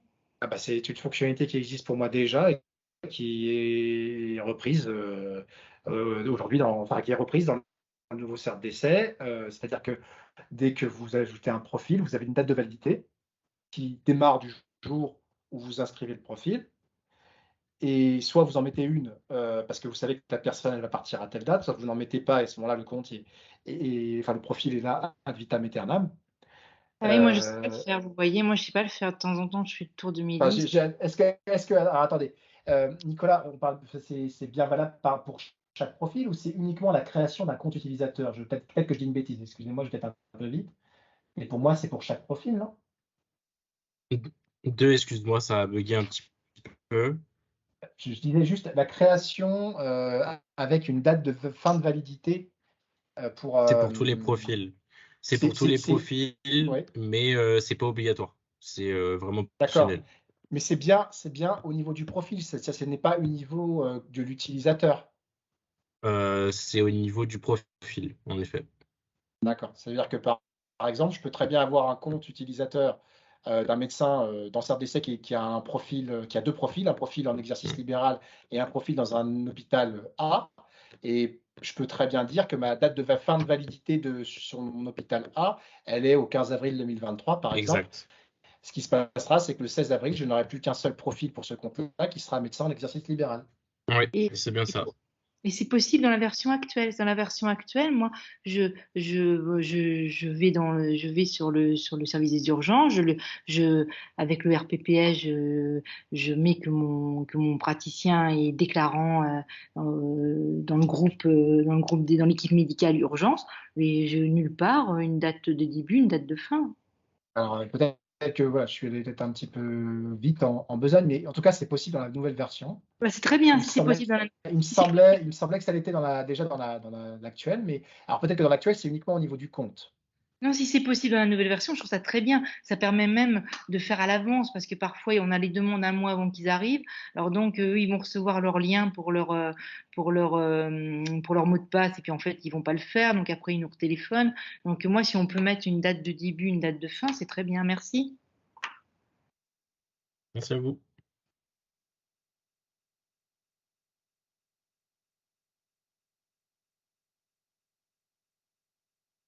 Ah oui, je confirme, je viens de revoir dans le.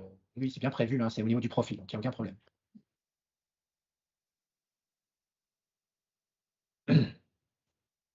Alors, est-ce qu'on a d'autres questions?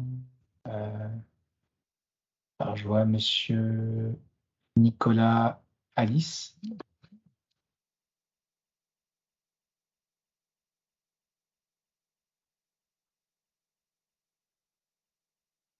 Monsieur Alice.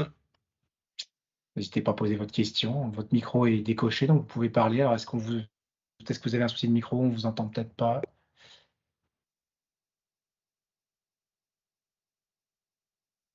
Ou alors, est-ce que d'autres personnes ont des questions par hasard? Oui, monsieur Sino. Vous m'entendez? Ah oui, c'est bon, monsieur Alice. Oui, bonjour. Non, je voulais savoir pour la règle des changements des mots de passe, est-ce qu'on reste toujours sur la durée, la même durée ou le nombre de connexions? Oula, Si, je crois que c'est similaire à la version actuelle. Si je me trompe pas, je crois que c'est à partir de 90 connexions. De manière, c'est très similaire. Il n'y a pas grand changement de ce point de vue-là. Alors, si, il y a un changement quand même, c'est le nombre de caractères. On est sur les normes Oui, d'État maintenant, c'est 12 caractères avec une majuscule, il me semble, un caractère spécial, un chiffre au moins. En tout cas, c'est indiqué dans la procédure de mot de passe. Mais de mémoire, effectivement, en termes de nombre de connexions et de durée, c'est les mêmes. Il y a juste le nombre de caractères qu'on vous demande d'être plus important par rapport à aujourd'hui. Voilà. Désolé, on comptera un peu plus, mais là, on est borné par nos normes de sécurité et on ne peut pas passer en production sans ça. Donc, c'est pénible, hein, je sais. Et le praticien reçoit toujours le message en lui disant qu'il faut qu'il change son mot de passe? Oui. De toute façon, dès qu'il va essayer de se connecter, on va lui dire, voilà, il faut changer votre mot de passe. Donc, tout de suite. Ok, merci. Monsieur Sino, vous avez une question, je crois. Oui, le fichier d'import des utilisateurs en masse, il garde le même format ou il y aura des nouvelles données à rajouter dedans ou... Alors ça, on a fait une procédure là-dessus. Si je ne m'abuse, je ne sais plus si elle a été terminée ou pas. En tout cas, on la mettra dans la documentation utilisateur. J'ai pas entendu le début de la question. C'est sur le format, tu sais, du fichier d'import pour d'import de masse d'utilisateurs. Ah. Voilà. Ok. Et pour moi, on a prévu en tout cas de faire un chapitre là-dessus. Donc, je ne sais pas si ce chapitre-là est terminé actuellement, Nicolas.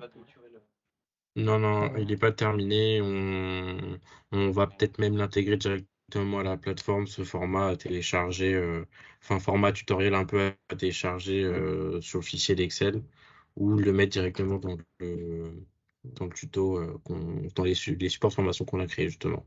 Ouais, ça serait possible de l'avoir auparavant parce que nous, on a des requêtes qui extraient de nos bases RH pour remplir en automatique ce fichier, donc on change le format aussi dans nos requêtes. Ok. Ouais. Merci.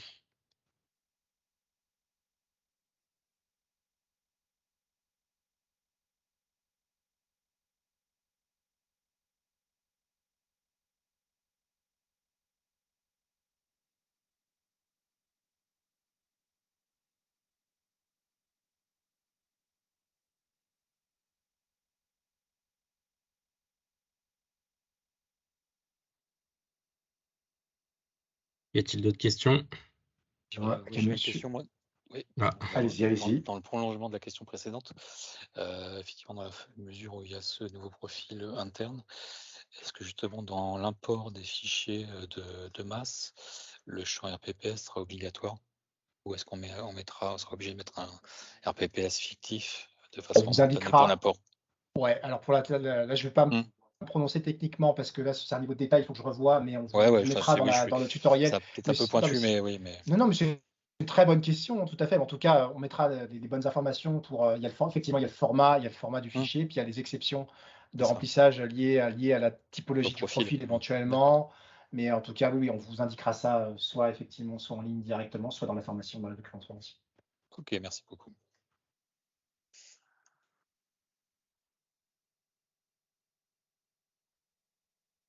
Je voyais qu'il y avait une autre question côté. Alors, c'est AM Relion Pax. Je suis désolé, c'était madame, je crois. Oui, non, c'est pas grave, il n'y a pas de souci.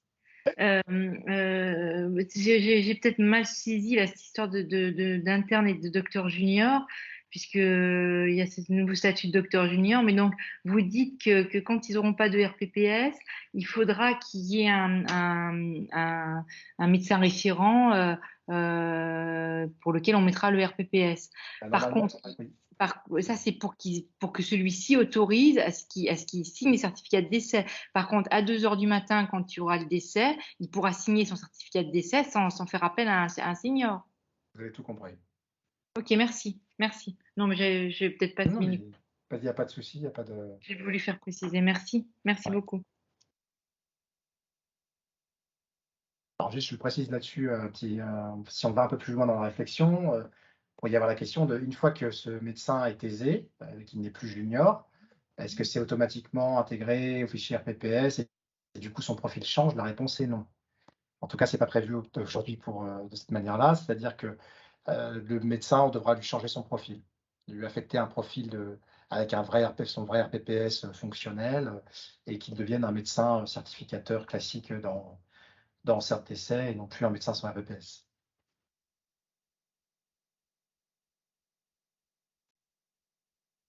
C'est éventuellement une évolution qu'on pourra mettre en place dans le futur. Maintenant, voilà, c'est des choses à laquelle on réfléchit, mais qu'on n'a pas priorisé pour le moment.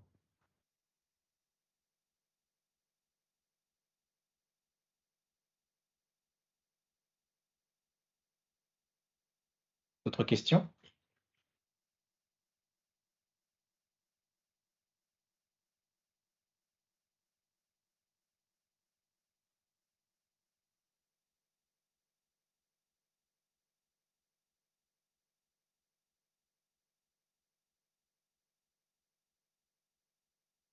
Je crois qu'il n'y a plus de questions. On fait un dernier appel quand même, on ne sait jamais. Oui, bien sûr. Est-ce que voilà, en tout cas, enfin, n'hésitez pas là encore au moment où je parle à m'interrompre. Ah bah voilà, je vois Docteur Bouvier. C'est bon. Non, Docteur ah, Bouvier. Docteur Bouvier est apparu et Il a disparu. Il a disparu au niveau de la question. En tout cas, si jamais Docteur Bouvier vous souhaitez poser une question, n'hésitez pas. Mais encore une fois, voilà, peut-être qu'on n'a pas répondu à toutes vos questions. S'il y a des choses très, très précises que vous voulez nous adresser, qui sont peut-être qui vont un peu au-delà de la réunion, n'hésitez pas. Je vais là tout de suite mettre l'adresse de la boîte générique CertDC pour que vous puissiez nous adresser vos questions issues de cette rencontre. Et puis de toute façon, on vous enverra les différents le compte rendu de cette réunion, donc qui sera en mode vraiment des points que vous avez soulevés, qui sont importants et sur lesquels nous on va tenir compte un peu d'ici à la mise en application, voir aussi comment on peut mettre à disposition l'enregistrement de cet échange. Je ne suis pas sûr que vous l'envoyiez directement, ça va être une bonne solution, parce que vu le nombre que vous étiez, ça va être compliqué. Mais en tout cas, le mettre au moins en ligne quelque part. Donc, il faut qu'on regarde ça. Ouais, je ne sais pas, on peut des Teams, on peut les mettre sur YouTube, je ne sais pas du tout. Il faut qu'on regarde ça de toute façon pour vous envoyer ça. Alors, pas de souci, Docteur Bouvier. Et du coup, voilà, donc vous avez l'adresse générique. N'hésitez pas à l'utiliser, et puis on vous répondra le plus tôt possible avec toutes les informations que l'on a à disposition pour éclairer un peu vos lanternes. Prochaine étape, finaliser le choix de la date de mise en service de l'application. Transmettre effectivement les informations, je dirais techniques nécessaires pour tout ce qui est système autour de CertDC, que ce soit les échanges de mails, que ce soit les SI des hospitaliers pour le passage de contexte, pour le SSO aussi. C'est le portail santé qu'on a dans le mode de connexion. Quand vous regardez en haut à droite de l'écran, il y a le CPS, ICPS, et juste en dessous, vous avez la case portail santé. Portail santé, c'est pour le SSO. Et donc, tous ces éléments-là, on va vous les transmettre soit directement nous, soit via notre prestataire, pour que vous puissiez mettre à jour vos systèmes. Et aussi les documents qui accompagnent les formations, que vous puissiez vous familiariser, revoir certains éléments qui vous paraissent peu clairs, en tout cas, pouvoir vous en interne aussi diffuser auprès de vos équipes de manière à ce qu'ils puissent bénéficier de cette connaissance de CertDC et de son fonctionnement opérationnel. Voilà. Donc, écoutez, s'il n'y a pas d'autres points, regarde éventuellement. Il ne reste plus que... alors, si je vois ECH Aven, non? Vous souhaitez poser une question? Oui, excusez-moi, Mathieu Rorive, responsable informatique au centre hospitalier d'Avesnes. J'aurais une question, c'était concernant en fait toute la partie traçabilité des données historiques, durée de conservation en fait des certificats. Comment ça se passe? Alors, certificat de décès, légalement, un certificat de décès électronique, bien entendu, ne peut pas être conservé plus de 96 heures après son émission, même s'il a été modifié plusieurs fois au cours de son cycle de vie. À partir du moment où il est émis une première fois, vous comptez 96 heures avant sa purge. Et pendant ces 96 heures, il peut être modifié à foison par le médecin si nécessaire. D'accord, et on n'aura pas de possibilité, ou alors il n'y a peut-être pas du tout d'intérêt non plus pour conserver un historique de tous les certificats de décès qui ont été émis? Alors, l'intérêt, je pense que vous avez plein de médecins autour de la table qui pourront vous dire qu'il y a un fort intérêt à faire de la conservation de données pour de l'étude ou de l'analyse. Et ça, je ne peux que plus soir à cette volonté. Malheureusement, légalement, on ne peut pas le faire. Les informations en termes médicaux qui sont issues de la certification électronique sont à la disposition seule et unique actuellement du CPIDC et aussi par rebond aux ARS, mais par l'intermédiaire du CPIDC, qui peuvent après faire de la rétro, je dirais, de la rétro-analyse à destination des établissements, en tout cas ceux qui le demandent et dans certaines conditions. Mais en direct, on ne peut pas fournir cette information depuis CERDécès auprès des établissements. Donc voilà, malheureusement, on ne peut pas faire grand-chose. Comme je disais tout à l'heure, il y a une question sur les données. Nous, ce qu'on peut faire en direct, c'est sur de la volumétrie. Des informations sur voilà, le nombre de certificats, des pics d'activité, sur le fonctionnement de CERDécès. Mais on ne peut pas rentrer dans les coffres forts que sont les certificats qui, eux, sont hermétiques et dont le contenu n'intéresse que soit la mairie pour la partie administrative, soit le CPIDC pour sa partie médicale. Après, on nous avait remonté le besoin de conserver plus longtemps que 96 heures les documents complémentaires, puisqu'on avait souvent des familles qui revenaient, voilà, avec le deuil, etc., qui oubliaient de demander des papiers, notamment pour tout ce qui est héritage, succession, etc. Ils avaient besoin de certificats et d'attestations pour les assurances, et souvent ils revenaient après les 96 heures. C'était problématique parce que ça nécessite, c'est toujours problématique parce que ça nécessite de refaire un certificat, malheureusement, parce que les documents complémentaires accompagnent le certificat, ils sont purgés également au-delà de 96 heures. Donc là, on sait qu'on a un travail à la fois juridique, parce que ça implique aussi des validations au point de vue légal, mais aussi technique pour pouvoir conserver des documents, alors que le document principal, lui, ne l'est plus. Mais c'est quelque chose sur lequel on veut travailler l'année prochaine pour pouvoir éviter aux médecins de devoir refaire un certificat juste pour pouvoir donner une attestation de mort naturelle ou d'accident à une famille qui le demande pour des accidents, quoi. Mais aujourd'hui, malheureusement, ça n'est pas en place, ça ne sera pas en place à la mise en œuvre, à la mise en prod de la nouvelle version. C'est quelque chose sur lequel on travaille. Je ne sais pas si ça répond à votre question, monsieur. Oui, tout à fait, merci beaucoup.